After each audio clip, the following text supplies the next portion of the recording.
al-Islam wa tauhid. Aliwaachia wasia wa kumpwekesha Allah subhanahu wa ta'ala na kubaki katika Uislamu. Aliwauliza, ma ta'buduna min ba'di, kitu gani mtakachokiabudu baada ya mimi kufa? Mtakuwa katika dini gani baada ya mimi kufa? Watoto wakajibu, na'budu ilahaka wa ilaha abaika Ibrahima wa Ismaila wa Ishaq. Mzee ukifa utamwabudu Mola wako na Mola wa baba yako Ibrahim na Ismail na Ishaq, ilaha wahida, Allah mmoja.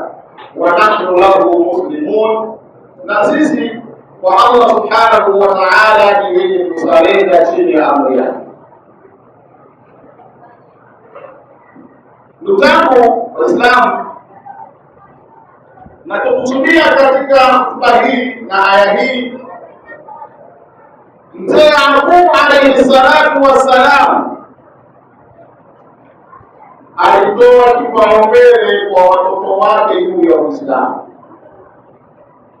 Aliwakusanya, akawauliza, na wao wakamjibu, na'budu ilahaka wa ilaha abaika Ibrahima wa Ismaila wa Ishaq ilaha wahida wa nahnu lahu muslimun. Aya hii tuigeuze tuilete katika maisha yetu sisi ya leo. Kwa watu ambao wasiofuatilia mambo, wanaweza wakaona na wakaiona jamii ya Kiislamu ipo sawasawa, lakini mifumo ya kinchi, mifumo ya kidunia, mifumo ya kimaisha inawatoa Waislamu katika dini.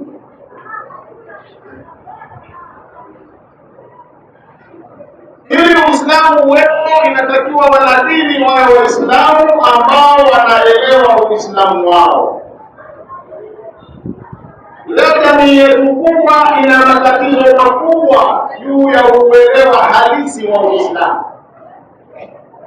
Huko uelewa wa mitandao, kifunguu katika mitandao, kila mmoja utamsikia anasema, lakini ule uelewa wa mtu mmoja mmoja wa utendaji wake yeye mwenyewe, swala yake, tahara yake, kuoa kwake, kuacha kwake, kurejea kwake, yeye mwenyewe Uislamu mmoja mmoja, kama mtamuweka pale na ukataka auelezee Uislamu wake katika kila kipengele, Uislamu utamkosa katika mafundisho yake.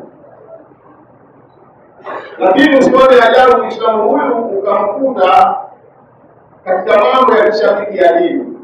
Lakini kama utamrejesha, hebu tukae wewe na mimi tujadili dini yetu, tuijadili ibada yetu ya sala, tuijadili ibada yetu ya funga, Uislamu utamkosa. Nini maana yake? Huyu ni Muislamu lakini aliyekosa mafundisho ya dini yake, hakukaa kuyafundisha kuyasoma. Na leo katika jamii yetu tumekuwa na matatizo makubwa. Mifumo tuliyokuwa nayo inawanyima watoto wetu kuisoma dini yao. Kwa yule mwenye mtoto aliyesoma shule, anaweza akaungana na mimi katika haya ninayoyasema. Mtoto anakwenda shule kuanzia siku ya Jumatatu asubuhi saa 12:30 mpaka siku ya Jumamosi, siku 6 mtoto anakwenda shule. Akienda saa 12:30 anarudi saa 12 ya jioni. Swali la kujiuliza, wiki nzima mtoto huyu dini yake anasoma nini? Tunaweza tukaona kwamba ni mambo ya kawaida, si anasoma shule bwana, anapata elimu. Ni kweli kabisa anapata elimu, lakini je, upande wake wa dini yake na Mungu wake anaupata, kwa sababu mwanadamu ana vitu viwili, lahu jismun wa roho, ana mwili na ana roho. Taaluma za kisekula hazishughuliki na roho.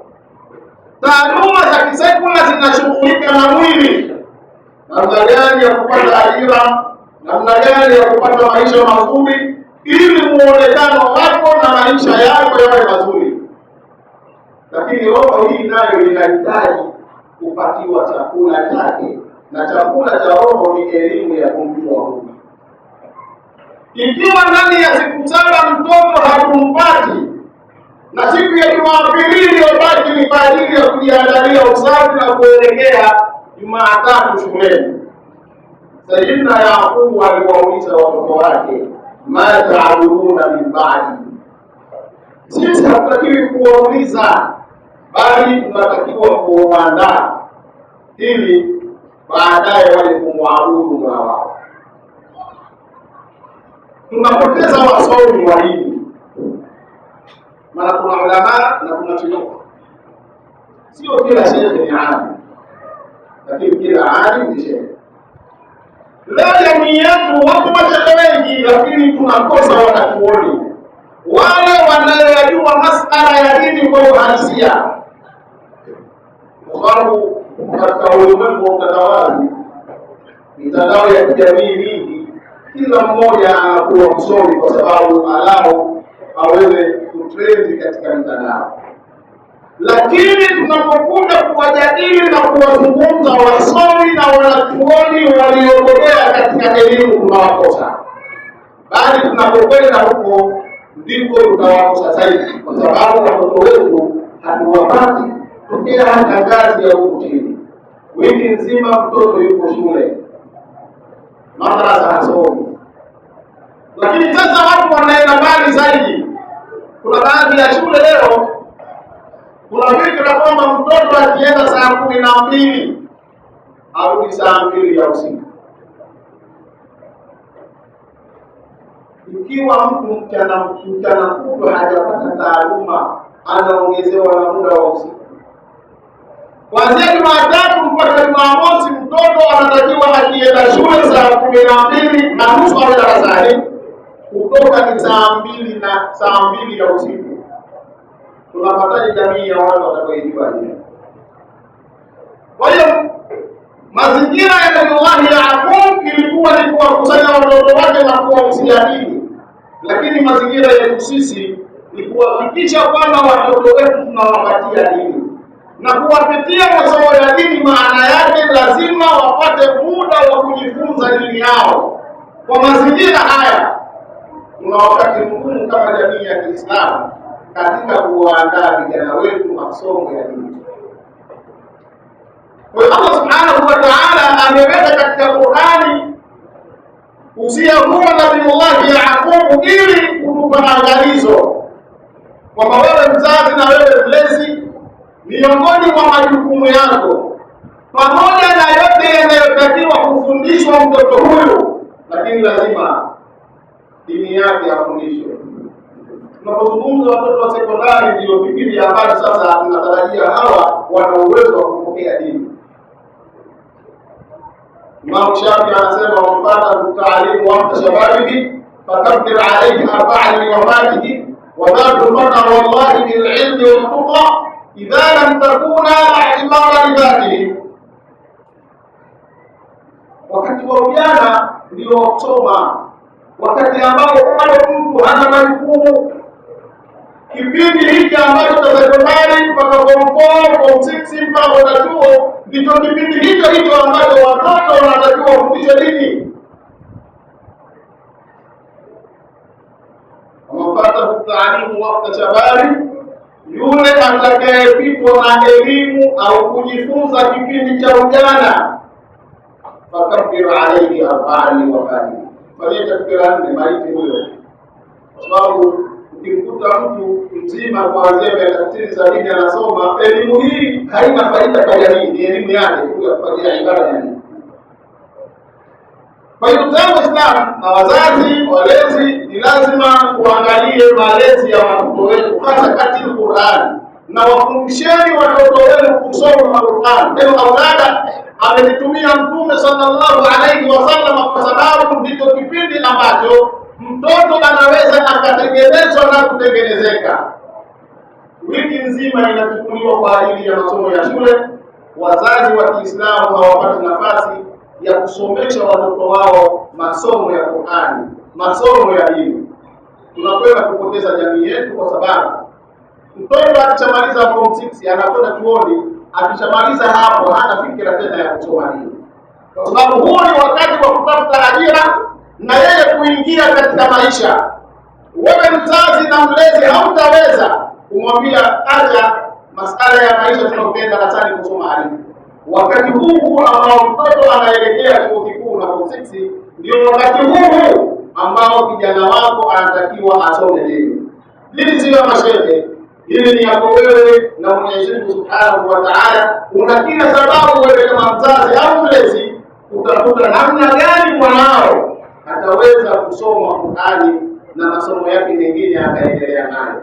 Kinyume chake tunakwenda kuipoteza elimu ya dini katika maisha ya watoto wetu, na tukipoteza elimu ya dini katika maisha ya watoto wetu, tusitarajie kuwapata watoto wema watakaojua thamani ya wazazi, kwa sababu Qur'ani ndio inasema wa kama rabbuka alla ta'budu illa iyyahu wa bil walidayni ihsana. Kule katika sekula bil walidayni ihsana hapo, kwa sababu hii roho kule mtu anafundishwa namna gani anaweza akaishi vizuri, namna gani anaweza akawa mtaalamu, lakini hatengenezwi na wala maandalizi kuwa mtu mwema, raia mwema atakayejua thamani na nafasi ya wazazi wake. Tulipe kipaumbele elimu yetu ya dini kwa kutafuta namna nzuri ya kuhakikisha kwamba watoto wetu wanasoma dini yao. A'udhu billahi minash shaitani rajim. Bismillahir rahmanir rahim. Tilka ummatun qad khalat laha ma kasabat wa lakum ma kasabtum wa la tusaluna amma kanu ya'malun. Barakallahu li wa lakum bil Qur'anil 'azim wa nafa'ani wa iyyakum bima fihi min al-ayati wal dhikril hakim. Aqulu qawli hadha wa astaghfirullah.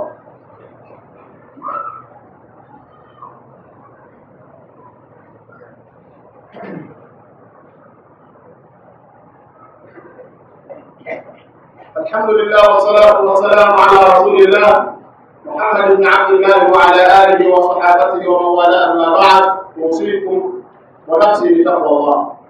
Ndugu Waislamu, nawahusia kwa mara ya pili na nimalize hotuba yangu kwa aya iliyokaa nayo chini. Allah Subhanahu wa Ta'ala anawaeleza Mayahudi waliomnasibisha Nabii Yaqubi katika Uyahudi. Allah anasema tilka umma ay hadhihi jama'atu min al-anbiya'i wa atba'ihim al-mu'minin. Tilka umma, hao waliopita ni watu, ni kundi hilo, laha ma kasabat, lina kundi hilo kile kilichokifanya, walakum ma kasabtum, na ninyi muna mlichokifanya. Ukiona wewe unatekeleza dini, wazazi wako walisimamia, walikulea hivyo kwamba baadaye uje kuwa mwanadini, na wewe una jukumu la kuhakikisha kwamba kizazi chako unakilea kije kuwa katika dini. Usiishi mafikira za waliopita, bali jifunze kupitia fikra za waliopita. Na ndio maana mtu mmoja alisema kunibna manshita wa tasib adaba yughnika mahmuduhu 'anil nasabi innal fata man yaqulu ha anadha wa laysa al-fata kana man yaqulu kana. Tuko watu tunaishi na fikra baba yangu alikuwa, mashehe wa zamani walikuwa, mashehe wa zamani si wa sasa. Tunabidi tuishi kwa mujibu wa wakati unayokwenda. Zamani ilikuwa kusoma madrasa jambo lazima sana, watu wanaaminishwa kwamba ukisoma ili unakuja kuwa mchawi tu, mwisho kabisa unakuja kuwa mganga. Ndipo watu wanaamini. Kumbe tatizo sio ile elimu, tatizo labda ni mifumo ile ya maisha, nchi ilivyo, kwamba dini wanaipa kipaumbele kiasi gani, hilo. Lakini hakuna elimu isiyokuwa na thamani. kulilla man shita waktasib adaba, kuwa mtoto wa yoyote unayemtaka, lakini hakikisha kwamba tumaili al-adab kwa maana zote mbili, kuwa na adabu, lakini adab kwa maana kuwa na elimu. Usiishi kwa mazoea, na hapa sio tu katika adabu, katika kila nyanja. Usije ukaishi kwa mazoea, baba yangu kaja nyumba ya pili kwa utafuta wasajenga bwana. Tafuta kuwa na chako. Usibaki na zile fikra kwamba nyumba ya pili ipo. Yamonika mahmuru wa amin nasabi. Elimu inakutosheleza wala hautahitajia huko. Ile elimu yenyewe inakuja kukubeba. Familia na watu wengine inakuwa ni sehemu ya maisha yako. Innal fata man yaqulu anadha, hakika kijana aliyekamilika. Innal fata aliyekamilika, hakika kijana aliyekamilika sawa sawa. Man yaqulu anadha, ni yule anayesema mimi niko hivi. Soma dini vizuri, soma sekula vizuri, kwa sababu maisha yetu tunayokuwa nayo yanahitaji taaluma. Lakini sio taaluma isiyomjua Mwenyezi Mungu Subhanahu wa Ta'ala. Walaisa al-fata man yaqulu kana, kijana aliyekamilika sio yule anayesema baba yangu alikuwa. Unapita mambo ofisini wa watu, mimi ninajua baba yangu alikuwa fulani. Hilo alisaidi wewe ukoje? Sisi tunakuangalia wewe, hatuangalii baba yako alivyokuwa. Kwa Muislamu anatakiwa ahakikishe kwamba anamjengea ujasiri mtoto wake, hata mbele ya safari awe anajiamini. Kinyume chake tutakuja kuipoteza jamii yetu na vizazi vyetu, kwa sababu vitakuwa vizazi visivyojiamini wala kujitegemea. Allahumma salli ala ibadil muttaqin, inna Allaha wa malaikatahu yusalluna ala nabiy ya ayyuhalladhina amanu sallu alayhi wa sallimu taslima. اللهم صل وسلم وبارك على سيدنا محمد وارض عن اصحابه خصوصا ابي بكر الصديق وعمر الفاروق وعثمان بن عفان وعلي بن ابي طالب وجميع اصحاب رسول الله رضوان الله تعالى عليهم اجمعين. اللهم اغفر للمؤمنين والمؤمنات والمسلمين والمسلمات الاحياء منهم والاموات. عباد الله، ان الله يامر بالعدل والاحسان وايتاء ذي القربى وينهى عن الفحشاء والمنكر والبغي يعظكم لعلكم تذكرون. اذكروا الله العظيم يذكركم واشكروه على نعمه يزدكم ولذكر الله اكبر. وأقم الصلاة.